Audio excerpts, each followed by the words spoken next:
Shalom. Baiklah Bapak Ibu, saudara-saudara terkasih, marilah kita siapkan hati dan pikiran kita tertuju kepada Tuhan. Mari kita saat teduh sejenak.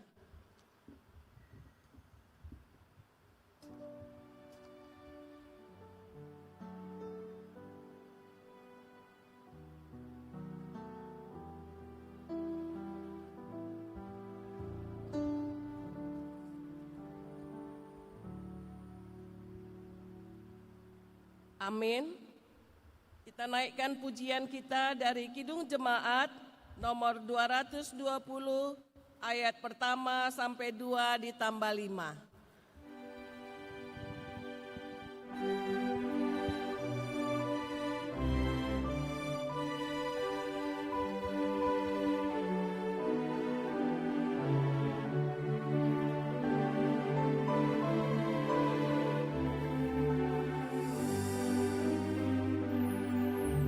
Yesus Kristus memerintah, tak terbatas, tak terhingga.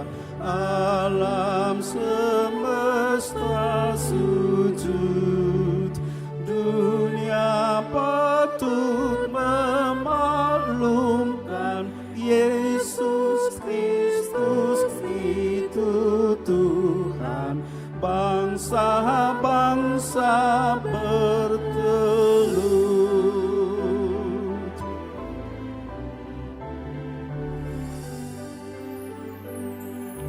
Raja-raja yang perkasa dan segala yang berkuasa mengagungkan namanya. Baik di sorga, baik di bumi, kehendaknya dipenuhi, tiap makhluk menyembah.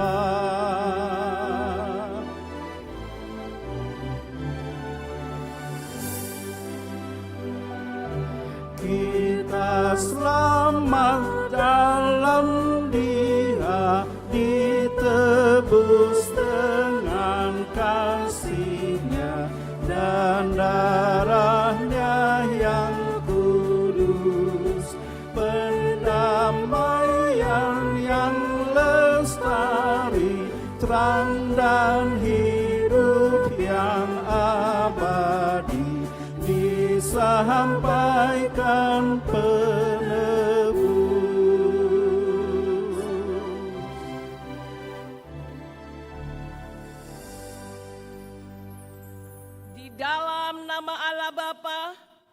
dan nama Anaknya Tuhan Yesus Kristus, dan nama Roh Kudus salib langit dan bumi. Amin. Dengan Allah akan kita lakukan perbuatan-perbuatan yang gagah perkasa. Bangunlah hai jiwaku, bangunlah hai gambus dan kecapi. Aku mau membangunkan fajar. Aku mau bersyukur kepadamu di antara bangsa-bangsa. Ya Tuhan, aku mau bermazmur bagimu di antara suku-suku bangsa. Haleluya. Haleluya. Haleluya.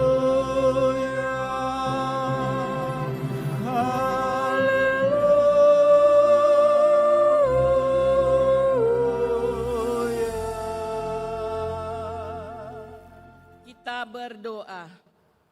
Ya Tuhan Allah yang Maha Pengasih, kami mengucap syukur kepadamu karena Engkau telah memanggil kami kepada pengharapan akan hidup yang kekal. Ya Roh Kudus, berilah kekuatan kepada kami untuk menaklukkan semua yang hendak menghalangi kami, untuk memperoleh keselamatan di dalam Engkau. Ya Tuhan Yesus, teguhkanlah iman, pengharapan, dan kesabaran kami, agar kami menang sampai pada akhirnya dan menerima mahkota kehidupan dari-Mu. Amin. Kita naikkan pujian dari Kidung Jemaat nomor 263 ayat 4 dan 6.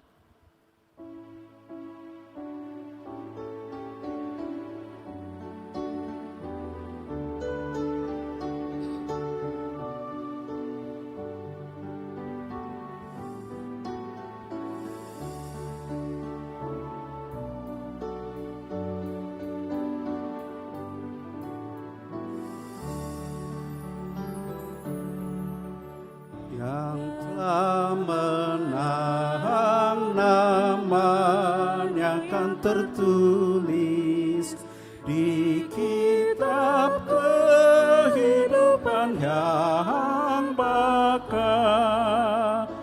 Ia pun tampil dalam jubah putih, mengaku Kau Tuhanku selamanya,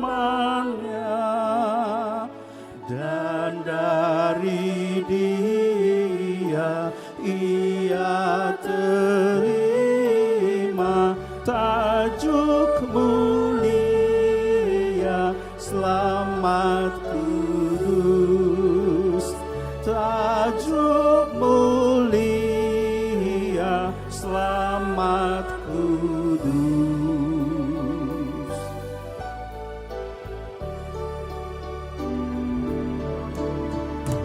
Yang telah menahan diri tempat di surga, tata yang pantas jadi miliknya. Habis berjuang di gelanggang dunia, di sisi Allah ia jayalah. Yang telah berlaga dalam percaya, diberi sejahtera habis perang, diberi sejahtera habis perang.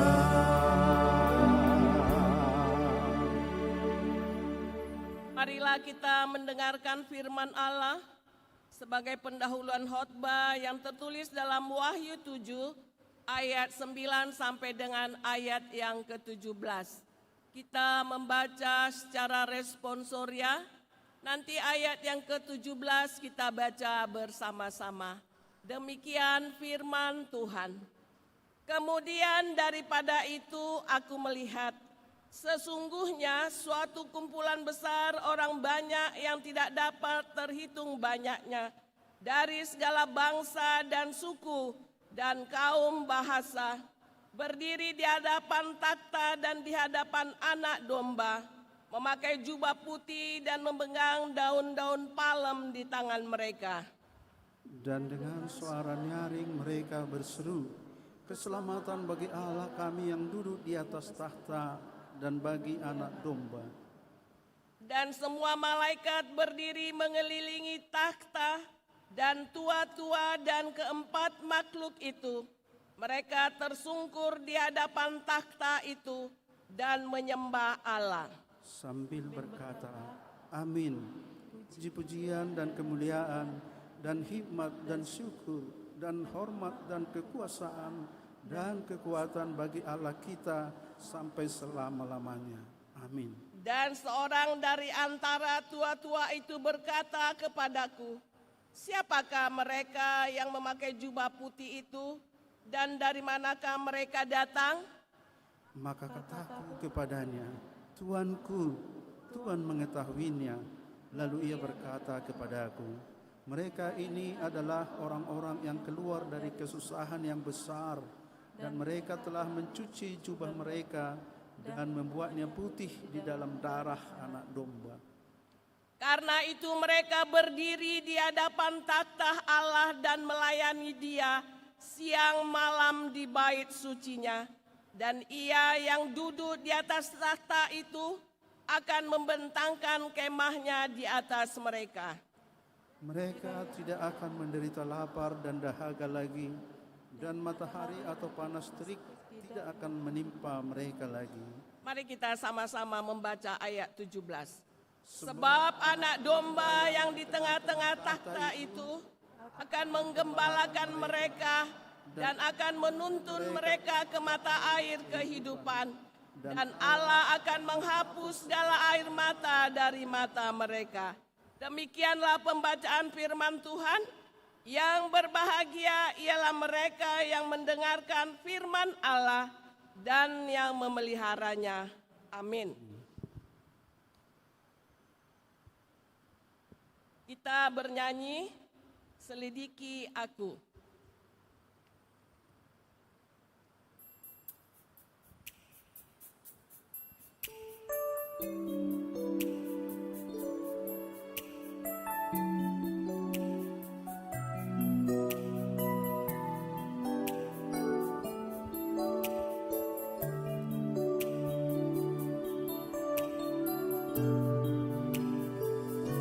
Selidiki aku, lihat hatiku, apakah ku sungguh mengasihimu, Yesus, yang Maha Tahu dan menilai hidupku. Tak ada yang tersembunyi bagimu. Aku lihat kebaikanmu yang tak pernah habis di hidupku. Ku berjuang sampai akhirnya kau dapati aku tetap setia.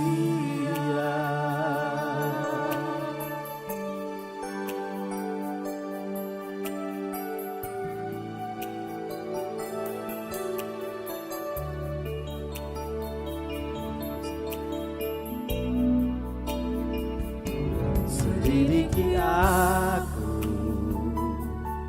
lihat hatiku, apakah ku sungguh mengasihimu, Yesus, Kau yang Maha Tahu dan menilai hidupku. Tak ada yang tersembunyi bagimu. Telah kulihat kebaikanmu yang tak pernah habis di hidupku. Ku berjuang sampai akhirnya kau dapati aku tetap setia. Telah kulihat kebaikanmu yang tak pernah habis di hidupku. Ku berjuang sampai akhirnya kau dapati aku tetap setia. Ku berjuang sampai akhirnya kau dapati aku tetap setia.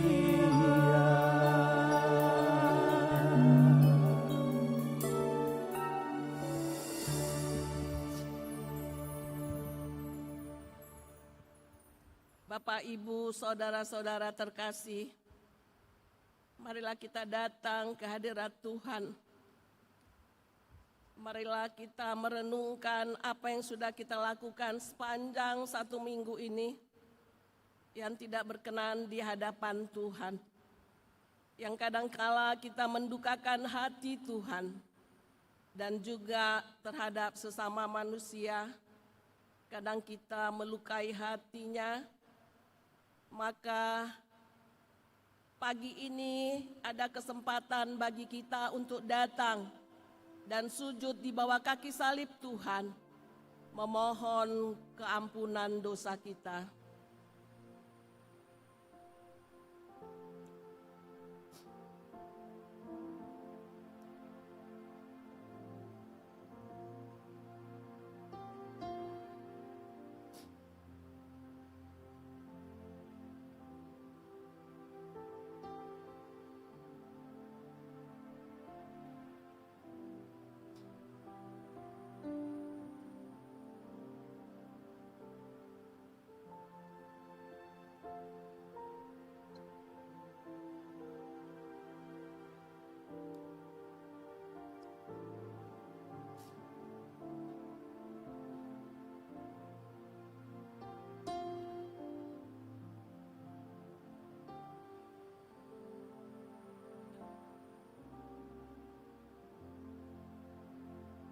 Amin. Mari kita berdoa.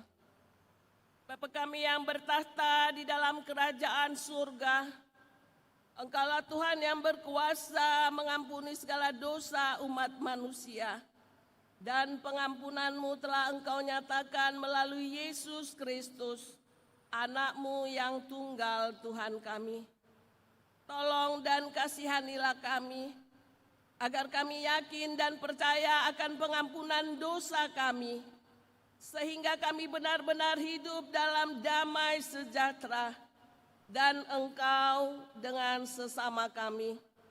Ya Roh Kudus, terangilah hati dan pikiran kami, sehingga kami tidak merasa bimbang akan kasih setia-Mu, dan kami beroleh kekuatan untuk melakukan kehendak-Mu. Sekarang kami persembahkan diri dan jiwa kami kepada-Mu sebagai persembahan yang hidup, kudus, dan mulia di dalam nama Yesus Kristus, Tuhan dan Juru Selamat kami. Amin. Janji Tuhan tentang pengampunan dosa. Marilah kepadaku semua yang letih, lesu, dan berbeban berat. Aku akan memberi kelegaan kepadamu. Pikul lakuk yang kupasang dan belajarlah padaku, karena aku lemah lembut dan rendah hati, dan jiwamu akan mendapat ketenangan. Sebab kuk yang kupasang itu enak dan bebanku pun ringan. Segala kemuliaan bagi Allah di tempat yang maha tinggi. Amin.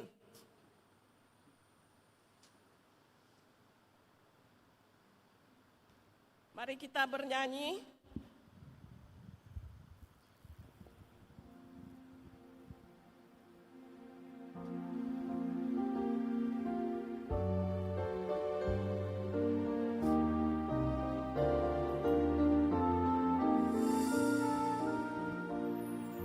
Tersembunyi ujung jalan, hampir atau masih jauh, ku dibimbing tangan Tuhan ke negeri yang tak ku tahu.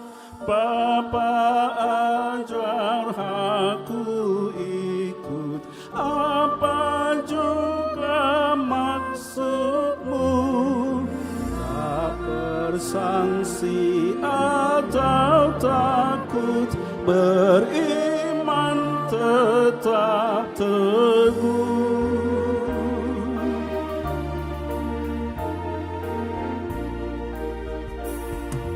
Tuhan, janganlah biarkan ku tentukan nasibku, berilah hanya ku dengarkan keputusan imanku. Aku ini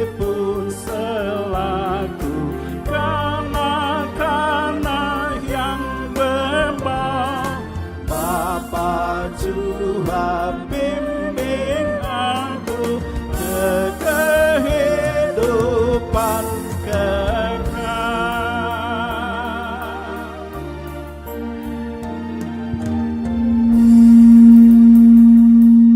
Marilah kita mendengarkan firman Tuhan sebagai petunjuk hidup baru.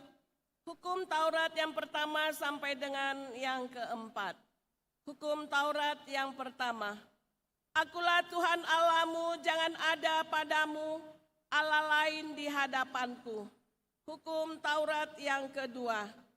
Jangan membuat bagimu patung yang menyerupai apapun yang ada di langit, atau yang ada di bumi, atau yang ada di dalam air di bawah bumi, untuk disembah atau ditaati.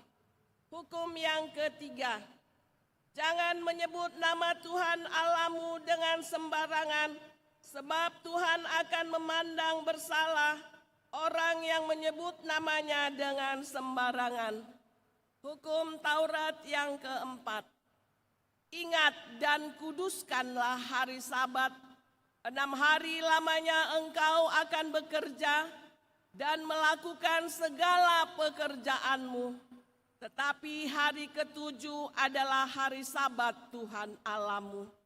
Maka jangan melakukan sesuatu pekerjaan, engkau atau anakmu laki-laki, atau anakmu perempuan, atau hambamu laki-laki, atau hambamu perempuan, atau hewanmu, atau orang asing yang berada di tempat kediamanmu.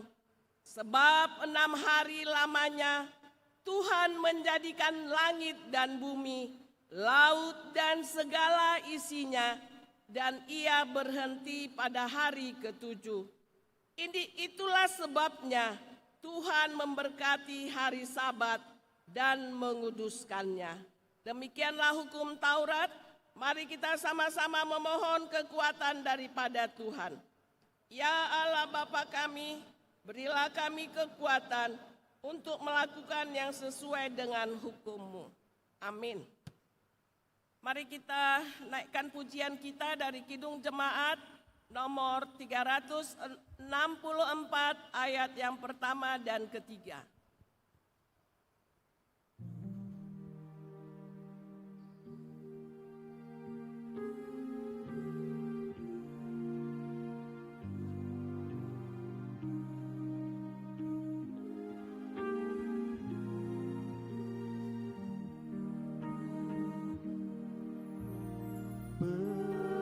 Berserah kepada Yesus,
kita bersaksi, mengikrarkan pengakuan iman kita bersama jemaat pada segala abad di seluruh dunia ini. Mari kita sama-sama mengucapkannya. Aku percaya kepada Allah Bapa yang Maha Kuasa, Khalik langit dan bumi. Aku percaya kepada Yesus Kristus, anaknya yang tunggal Tuhan kita, yang dikandung daripada Roh Kudus, lahir dari anak darah Maria, yang menderita di bawah pemerintahan Pontius Pilatus, disalibkan, mati dan dikuburkan, turun ke dalam kerajaan maut. Pada hari yang ketiga, bangkit pula dari antara orang mati, naik ke surga, duduk di sebelah kanan Allah Bapa yang Maha Kuasa, dan akan datang dari sana untuk menghakimi orang yang hidup dan yang mati. Aku percaya kepada Roh Kudus, gereja yang kudus dan am, persekutuan orang kudus, pengampunan dosa, kebangkitan daging, dan hidup yang kekal. Amin. Mari kita siapkan hati kita untuk menyambut firman Tuhan. Kita bernyanyi dari pelengkap Kidung Jemaat nomor 21 ayat 1 dan 3.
Damai sejahtera dari Allah Bapa yang melampaui segala akal, itulah yang memelihara hati dan pikiranmu di dalam Kristus Yesus Tuhan kita.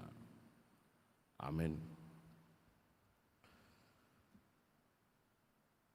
Firman Tuhan berita sukacita dalam ibadah Minggu pagi hari ini terambil dari kitab Zakaria pasal 8 ayat 20 sampai dengan ayat 23. Dan saya akan membacakan firman Tuhan ini kepada Bapak, Ibu, dan Saudara terkasih. Saya akan membaca dari Alkitab terjemahan baru edisi yang kedua. Dan mari kita mengikuti pembacaan firman Tuhan hari ini di dalam hati kita masing-masing. Zakaria pasal 8 ayat 20 sampai dengan 23, demikian firman Tuhan. Bangsa-bangsa mencari Tuhan. Beginilah firman Tuhan semesta alam.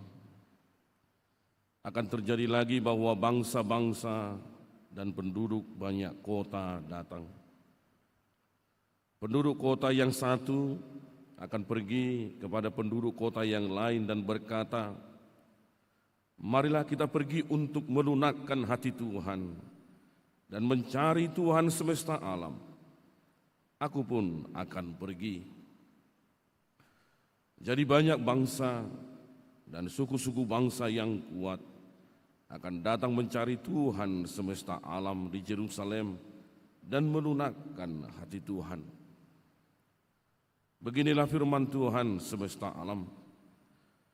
Pada waktu itu 10 orang dari berbagai bangsa dan bahasa akan memegang erat-erat ujung jubah seorang Yahudi dan berkata, "Kami mau pergi bersamamu, sebab telah kami dengar bahwa Allah menyertai kamu." Demikian firman Tuhan.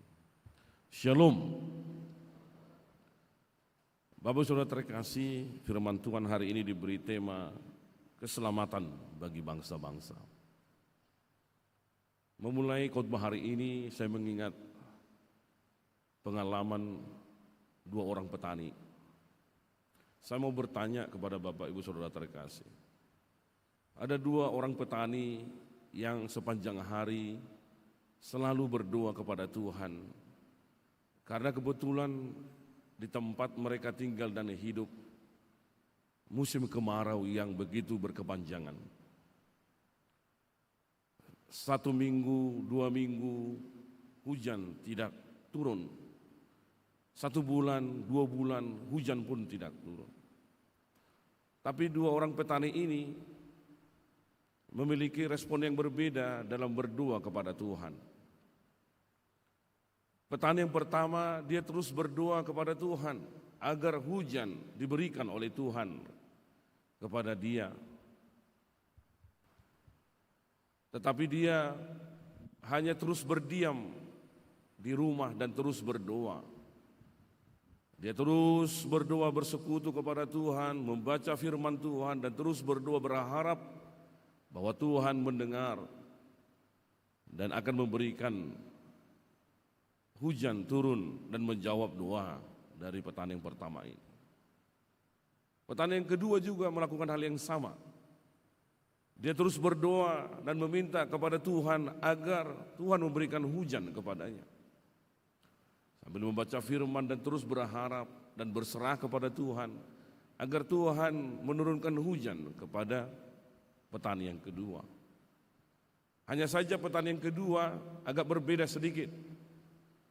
Walaupun dia berdoa, tapi dia setiap hari pergi ke ladangnya dan menyiangi ladangnya dari rumput-rumput liar dan membersihkan ladang itu dari rumput-rumput dan semak-semak belukar. Dan terus dia berharap dan menanam biji demi biji dari tanaman yang akan dia tanam di ladang tersebut. Begitulah mereka berdua setiap hari melakukan pekerjaan mereka dan iman mereka. Kalau saya bertanya kepada Bapak Ibu Saudara terkasih, dari kedua petani ini, kepada siapakah Tuhan menurunkan hujan? Petani yang pertama atau petani yang kedua? Petani yang pertama atau kedua? Petani yang kedua. Bapak Ibu Saudara terkasih, apapun jawaban kalian, yang pasti dari firman Tuhan hari ini, Tuhan memberikan keselamatan bagi bangsa-bangsa. Dia menurunkan hujan kepada kedua petani ini. Dia menurunkan hujan kepada 2 petani ini. Tapi apa gunanya hujan turun kepada petani pertama kalau dia hanya berdoa tapi tidak menyiangi ladangnya? Dia belum sempat menanam biji yang akan mau dia tanam. Dia hanya berdoa dan menunggu Tuhan memberikan hujan. Sedangkan petani yang kedua, dia berdoa dan berharap setiap hari, berdoa dan berharap hujan turun dengan membersihkan ladangnya dan menanam biji ketika hujan turun akan membawa perubahan di tengah-tengah ladang dan pertaniannya. Bapak Saudara terkasih, ini sebuah ilustrasi yang sederhana yang ingin saya sampaikan dalam mengantarkan kita memahami perikop teks hari ini. Dan mungkin di antara kita juga ada yang tipe petani pertama dan kedua. Kira-kira Bapak Ibu Saudara terkasih, Anda berada di mana? Petani pertama atau kedua? Menurut Anda, orang-orang Kristen pada umumnya, petani pertama atau yang kedua? Kita akan jawab setelah kita melihat bagaimana pergumulan teks perikop hari ini di dalam Tuhan mengarahkan umatnya untuk mengasihi Dia. Bapak Saudara terkasih, latar belakang dari teks ini terjadi pada tahun 518 sebelum Masehi, sebelum Yesus lahir, yaitu pada masa pemerintahan kerajaan Persia, 2 tahun setelah pembangunan Bait Allah yang kedua dimulai kembali setelah berhenti 16 tahun. Umat Israel baru pulang dari pembuangan di Babel. Umat Israel mengalami 2 kali pembuangan, perbudakan. Yang pertama di Mesir, kemudian di Babel ketika Israel terbagi 2, Israel Utara dan Selatan. Yaitu pada tahun 538 sebelum Masehi. Keadaan mereka sangat sulit, jumlahnya sedikit, bahkan miskin. Nah, di kota Yerusalem kondisinya hancur, tembok runtuh, dan semangat hidup mereka menurun. Dan banyak yang meragukan apakah Allah masih menyertai mereka. Dan Nabi Zakaria, dalam hal ini firman Tuhan yang telah kita baca, dan Nabi Hagai diutus Allah untuk meneguhkan hati umat, menyemangati pembangunan Bait Allah, serta menegur sikap hidup yang tidak adil dan tidak jujur. Jika kita mulai pembacaan firman Tuhan di ayat 20-23 merupakan penutup dari janji penghiburan. Bahwa dalam pasal 8 sebelumnya Allah menjanjikan damai sejahtera, panen yang melimpah, puasa berubah menjadi hari sukacita, dan pemulihan hubungan dengan Dia.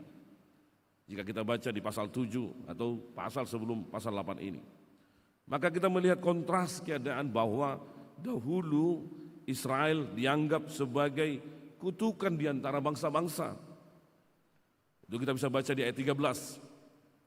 Namun sekarang Allah berjanji mengubahnya menjadi berkat, sehingga menarik bangsa-bangsa lain untuk datang kepadanya.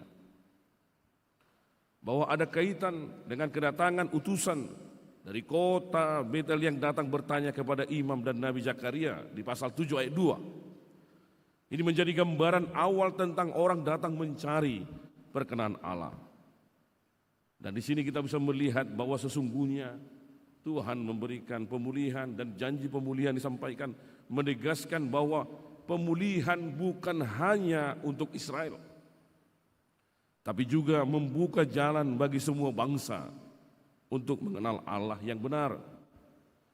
Dan pusat ibadah universal, di mana Yerusalem tidak lagi hanya pusat ibadah orang Yahudi, melainkan juga menjadi tujuan ziarah bagi semua bangsa yang mencari Tuhan semesta alam. Dan kita melihat di ayat 23 yang sudah kita baca bahwa gambar 10 orang memegang ujung baju orang Yahudi melambangkan, mengakui bahwa Allah hadir di tengah umatnya, bahwa peran Israel sebagai saluran berkat bagi seluruh dunia menggenapi janji kepada Abraham, bahwa inilah pandangan nubuat, merupakan kelanjutan dari nubuat para nabi sebelumnya, yaitu Yesaya yang kita telah baca di Yesaya pasal 2, begitu juga di Mika pasal 4, bahwa tentang kesatuan semua bangsa di bawah pemerintahan Tuhan. Bahwa sesungguhnya pesan utama dari firman Tuhan ini bisa kita lihat, Allah memanggil semua orang. Allah memanggil semua orang. Pencarian kepada Tuhan bukan monopoli satu suku saja. Bukan hanya pencarian GKPI sendiri atau suku Batak sendiri. Semua manusia memiliki akses langsung kepada Allah yang satu dan yang benar itu. Bahwa inisiatif datang bukan paksaan, melainkan keinginan sukarela untuk mencari damai sejahtera dan perkenanan Allah.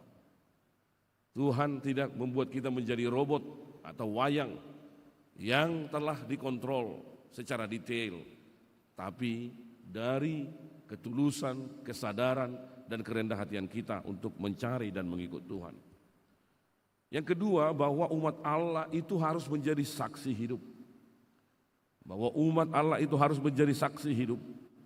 Bangsa lain datang bukan karena Israel hebat, tapi karena mereka melihat dan mendengar bahwa Allah menyertai umat itu. Kesaksian paling kuat bukan hanya kata-kata, melainkan kehadiran Allah yang terlihat dalam kehidupan sehari-hari umatnya. Bagaimana dia menghidupi firman itu. Yang ketiga adalah harapan masa depan.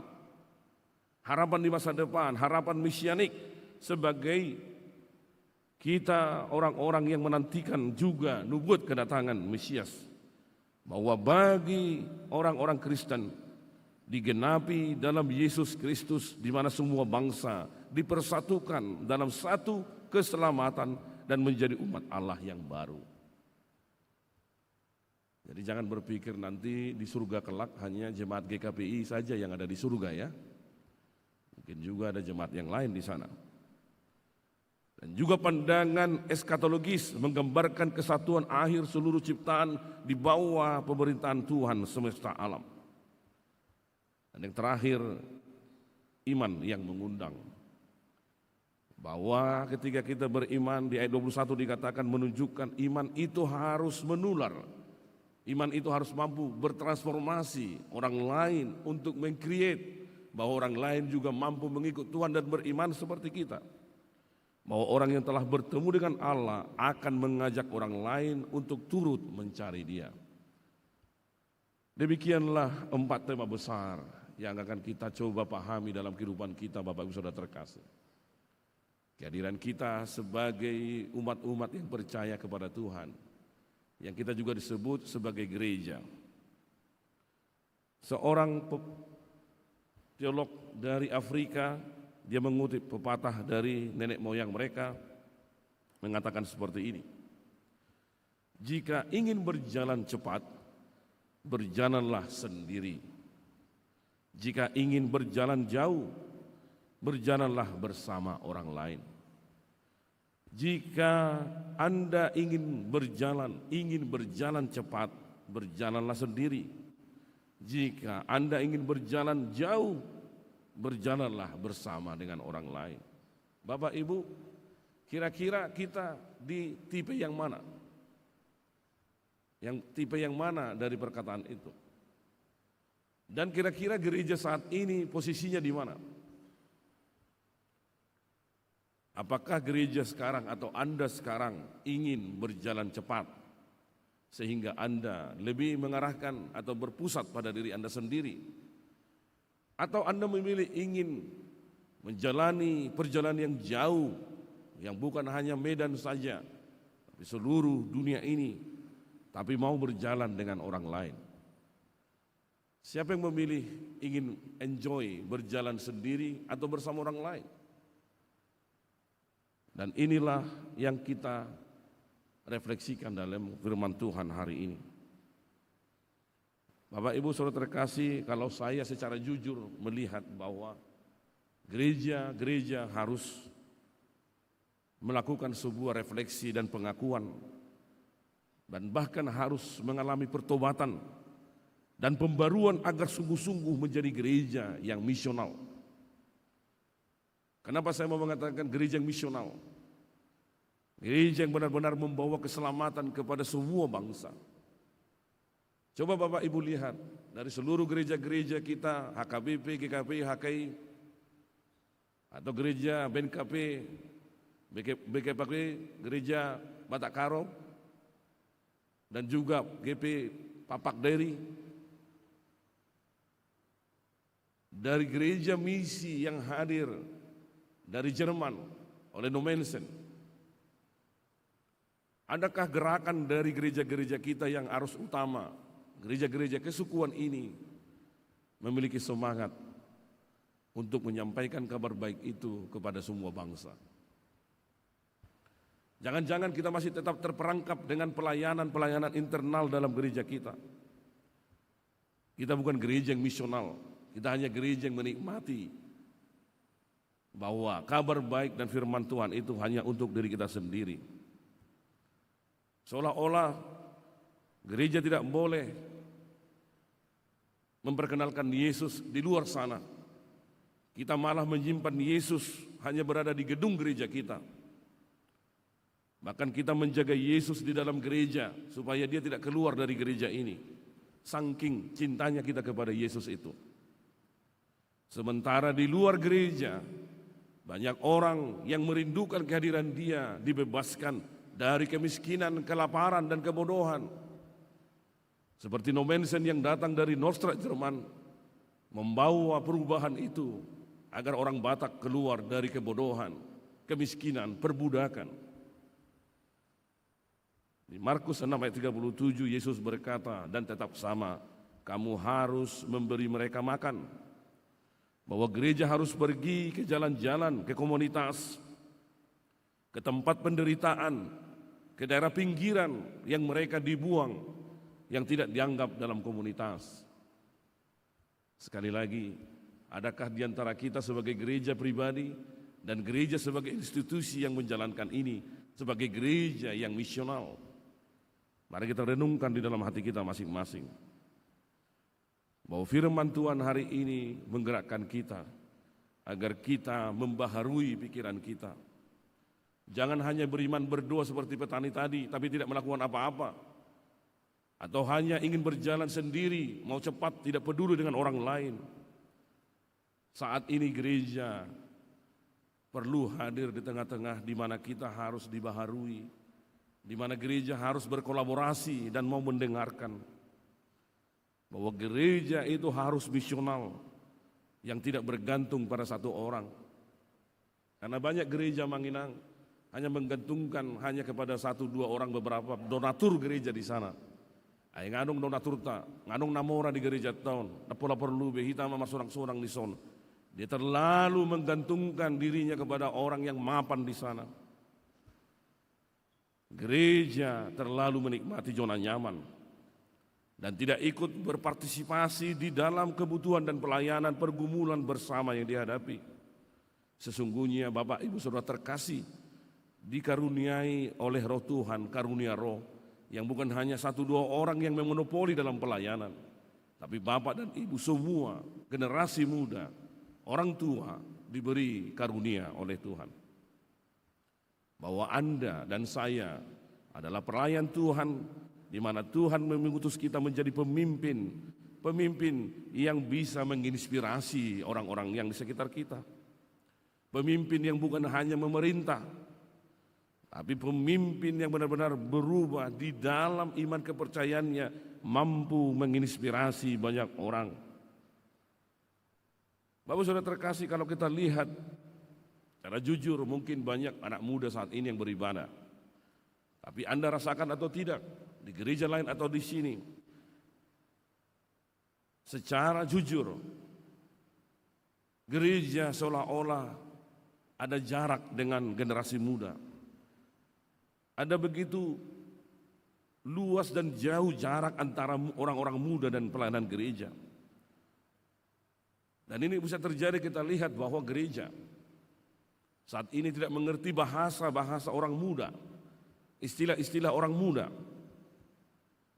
Bahkan genre-genre musik yang mereka sukai, dan mereka punya budaya sendiri.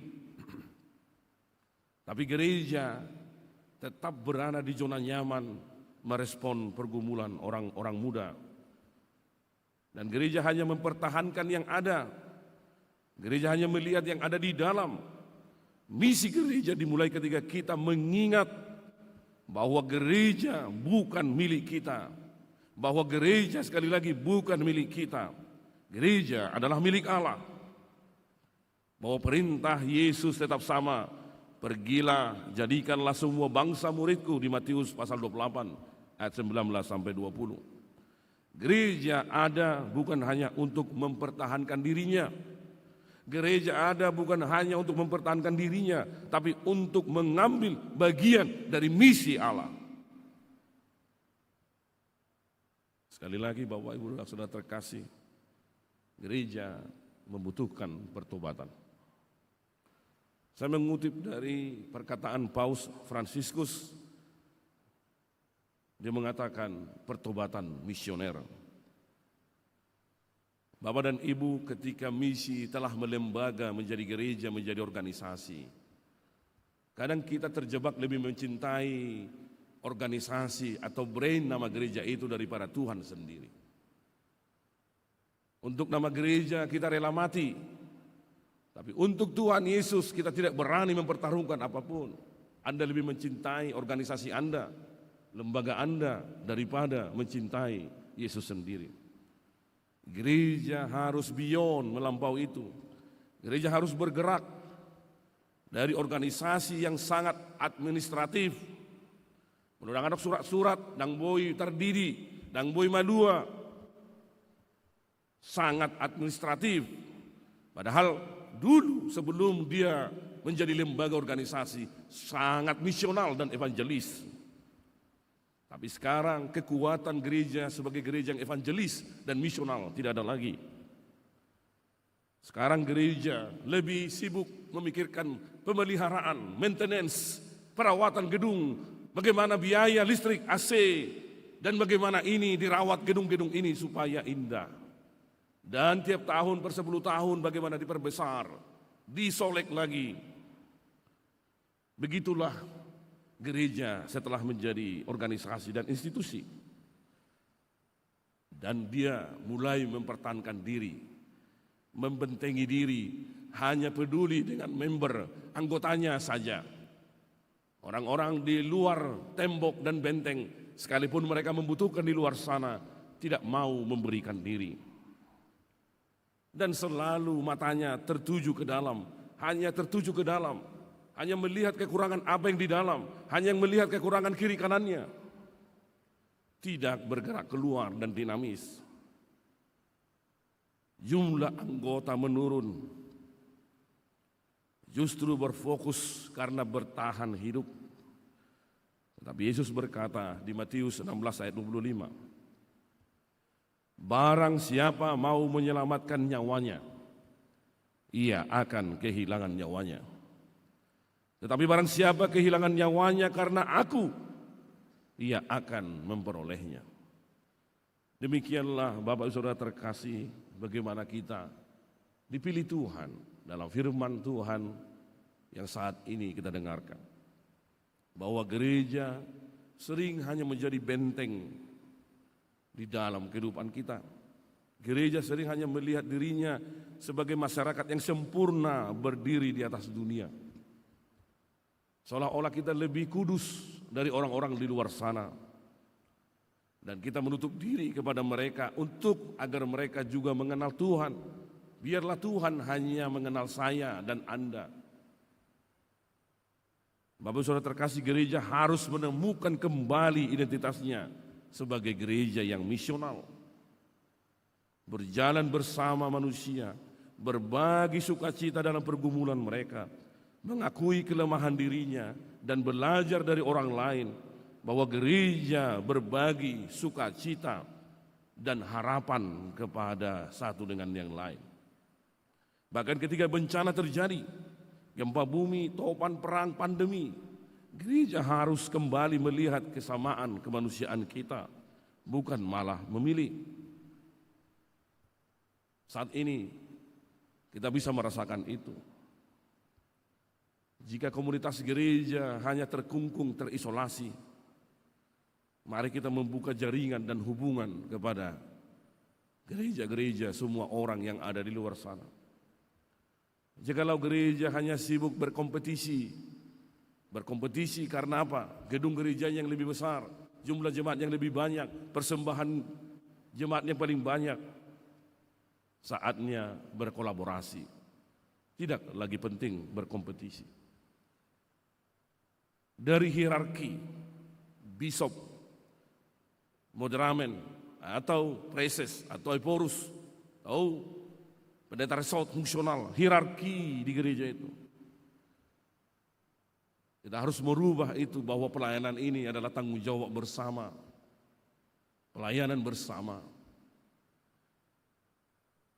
Jikalaupun menjadi bishop, menjadi porus, juga perlu melayani sekolah minggu. Sekolah minggu tidak hanya dilayani oleh calon pendeta atau guru sekolah minggu, atau hanya dilayani oleh sintua. Dari kontrol yang terlalu mengontrol, harus ada kepercayaan. Dari hanya yang berkhotbah, yang hanya memberikan nasihat dan khotbah-khotbah, saatnya kita mendengar, tidak lagi hanya berbicara, tapi mendengar. Dari yang memberi instruksi, perintah, saatnya kita mendampingi.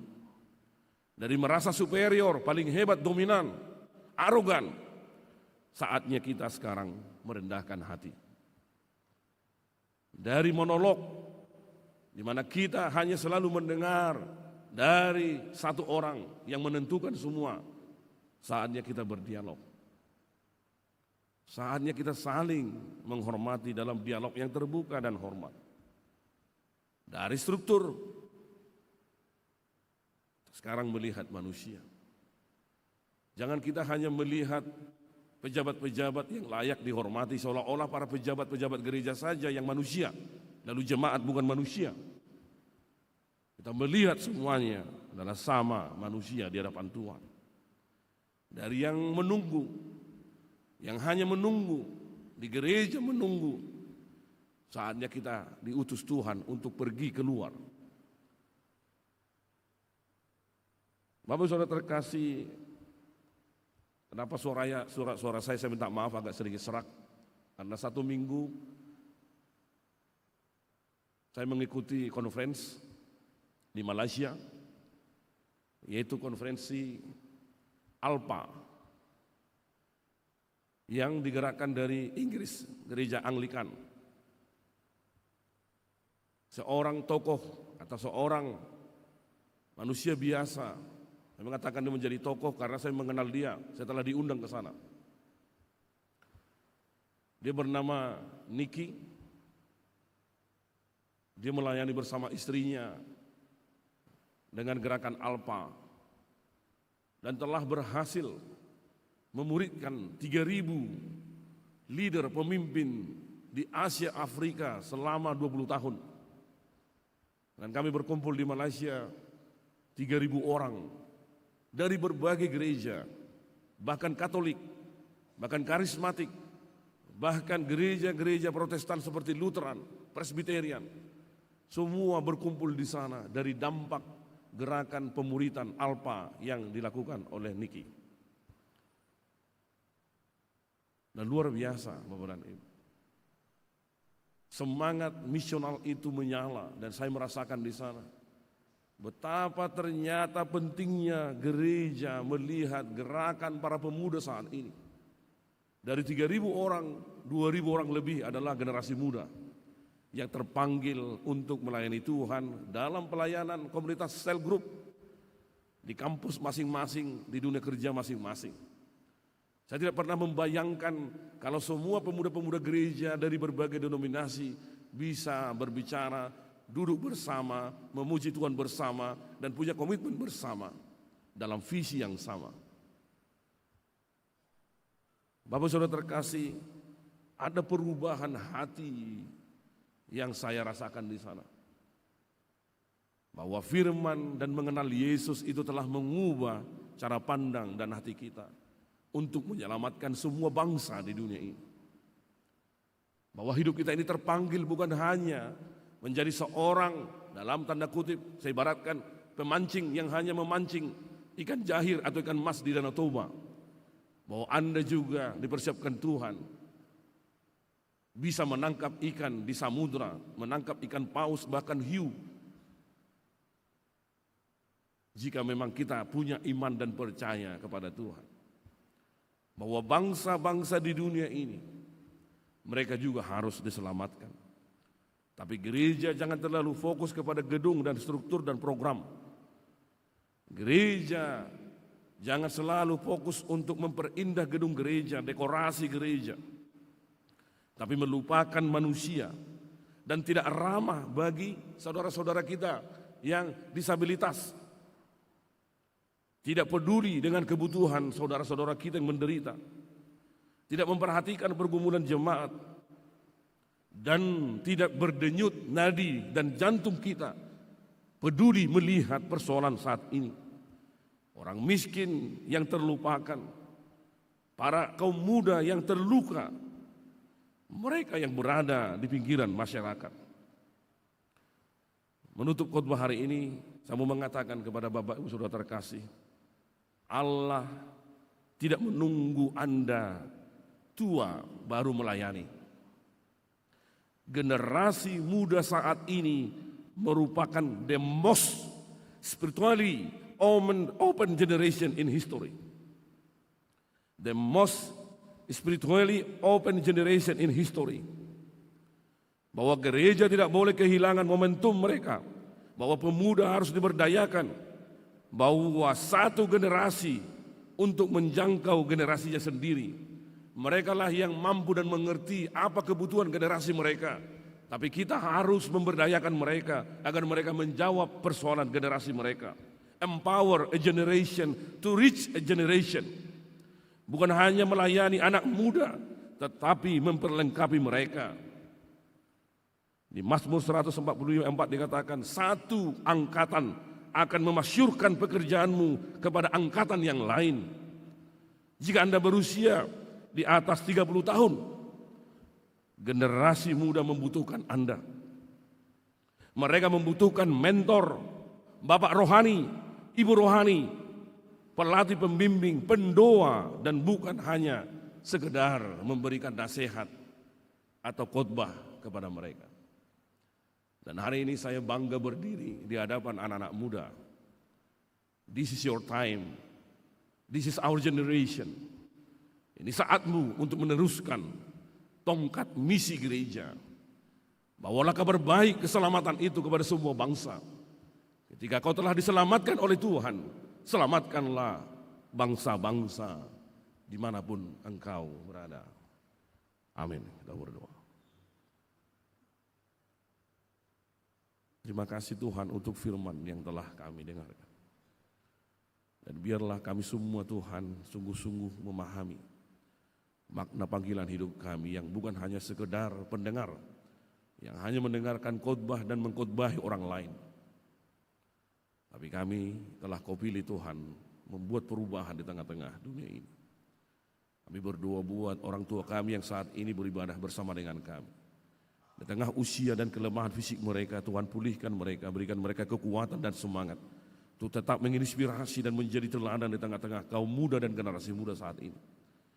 Dan kami berdoa buat keluarga yang merindukan keturunan di tengah-tengah keluarga yang telah lama Tuhan Kau persatukan dalam keluarga yang suci dan kudus. Tuhan memberikan mereka keturunan yang mereka persembahkan menjadi anak Tuhan yang melayani Tuhan.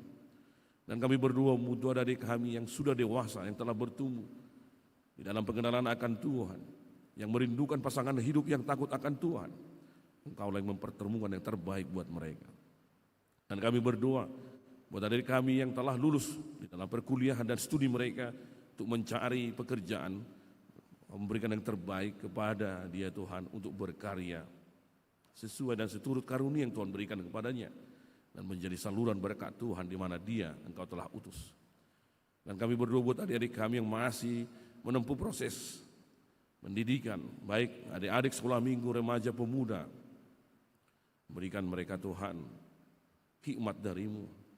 Urapi mereka dengan roh-Mu agar mereka fokus dan benar-benar bisa memahami dengan hikmat Tuhan nilai-nilai dari keteladanan firman Tuhan yang mereka pelajari untuk mereka persaksikan di tengah-tengah kehidupan mereka. Dan kami berdoa juga buat seluruh hamba-Mu yang melayani di gereja ini. Dan seluruh keluarga dan anak-anak mereka. Amanginang Parhalado, Amanginang Sintua kami yang telah memberikan waktu dan hati mereka untuk melayani Tuhan. Guru-guru sekolah minggu, song leader, bahkan mereka mempersiapkan multimedia dan tim perlengkapan apapun yang telah mempersembahkan hidup mereka melayani gereja ini. Berikan mereka ya Tuhan sukacita dan berkat dan tuntun dan bimbing mereka Tuhan untuk terus bersyukur di dalam kerendahan hati dalam menikmati berkat Tuhan dan menjadi saluran berkat Tuhan dimanapun mereka berada. Terima kasih Tuhan, kami berdoa dalam nama anak-Mu Tuhan Yesus Kristus, Tuhan dan Juru Selamat kami. Amin.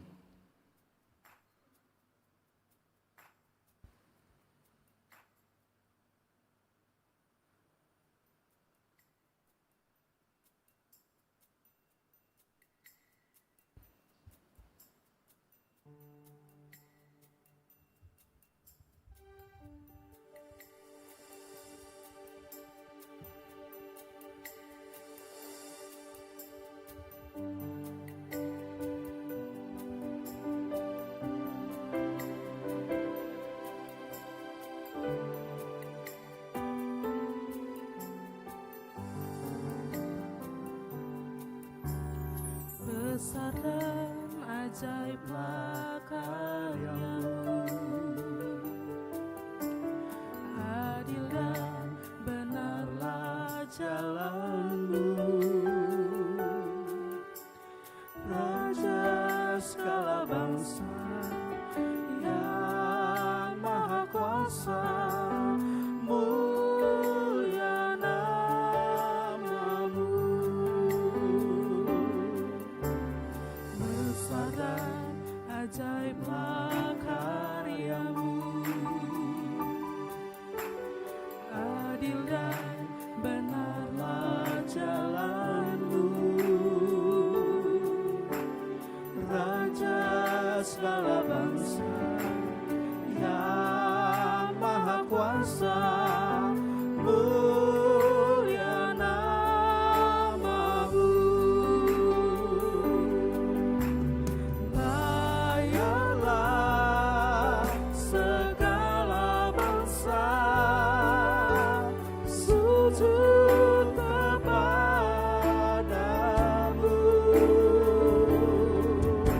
sebab Kau Allah yang kudus, layak disembah.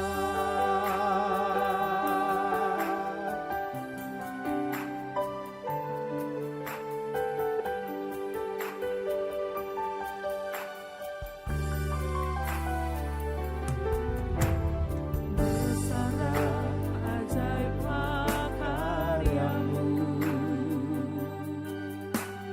adil dan benarlah jalan-Mu, Raja segala bangsa yang maha kuasa, mulia nama-Mu. Layaklah segala bangsa sujud kepadamu,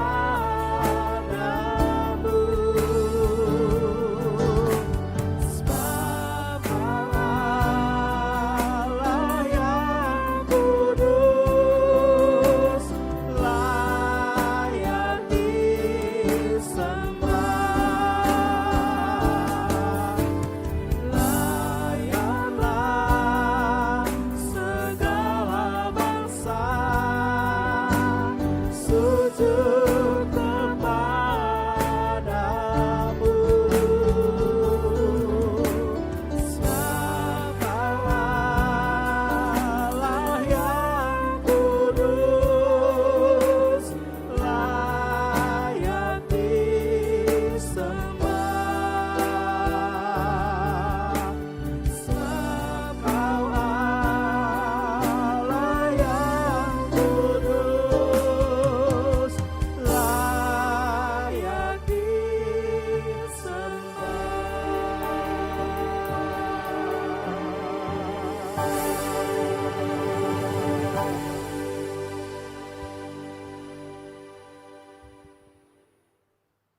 Untuk menghantar kita memberi kurban persembahan kita, marilah kita mendengar firman Tuhan yang tertulis dalam kitab Ibrani pasal 9 ayat 4. Demikian firman Tuhan.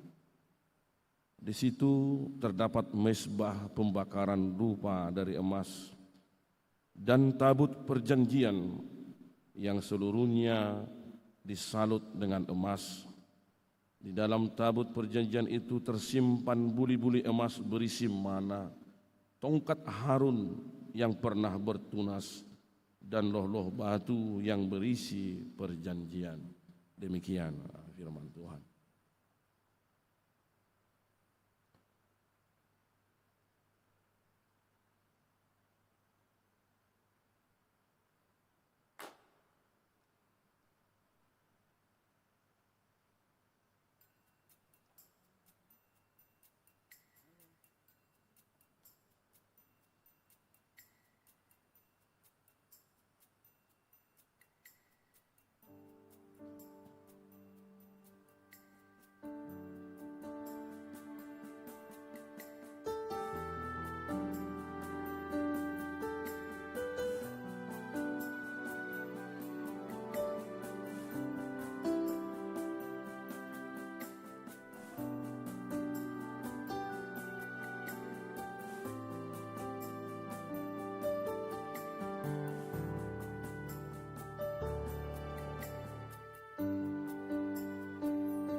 Jemaat kami undang untuk berdiri. Berdiri.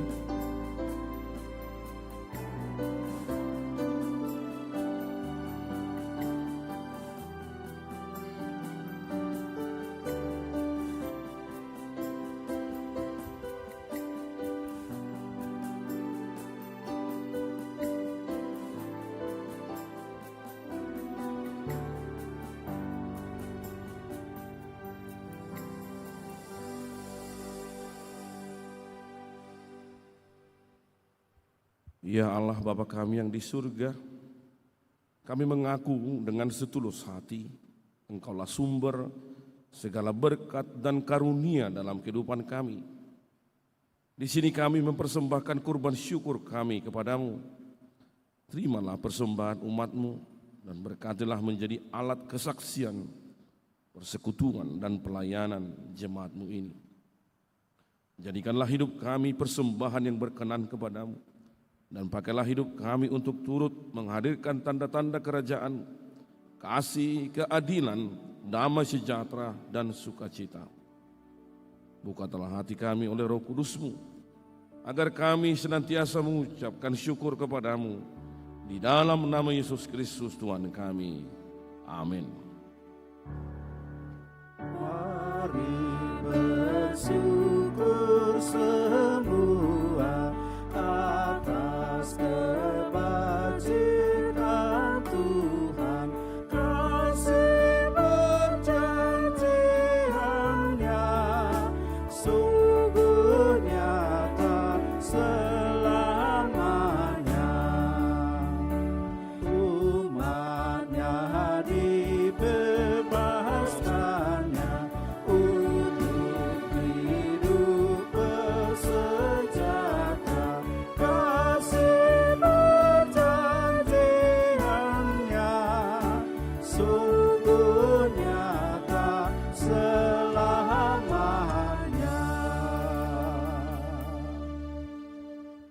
Bapa kami yang di surga, dikuduskanlah namamu, datanglah kerajaanmu, jadilah kehendak-mu di bumi seperti di surga. Berikanlah kami pada hari ini makanan kami yang secukupnya, dan ampunilah kami akan kesalahan kami, seperti kami juga mengampuni orang yang bersalah kepada kami. Dan janganlah membawa kami ke dalam pencobaan, tetapi lepaskanlah kami dari yang jahat.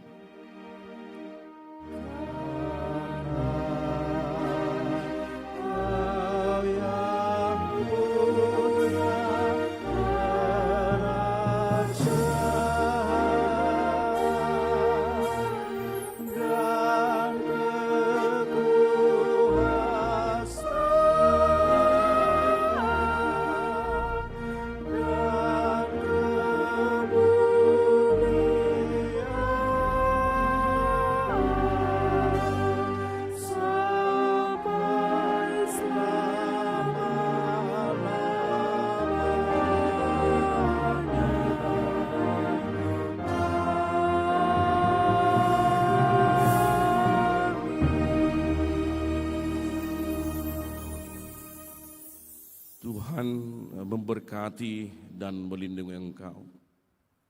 Tuhan menyinari engkau dengan wajah-Nya dan memberimu kasih karunia. Tuhan menghadapkan wajah-Nya kepadamu dan memberimu damai sejahtera.